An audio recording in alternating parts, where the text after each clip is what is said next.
காங்கிரசுக்கு 28+1 இடங்களை ஒதுக்கிய திமுக. இந்த டீலை சாத்தியமாக்கிய இருவர்.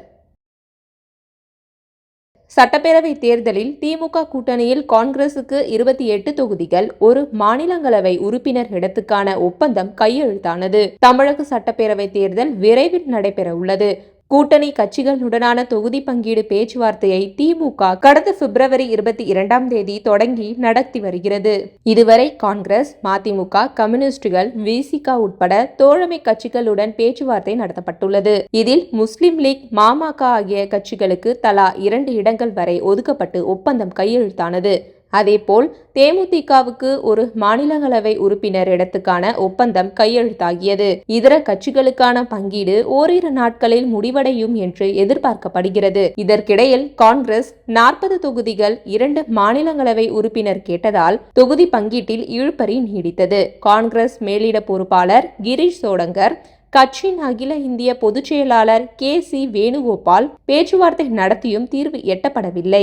இதனால் திமுக, காங்கிரஸ் இடையேயான கூட்டணி நீடிக்குமா என்ற கேள்விகள் எழுந்தன.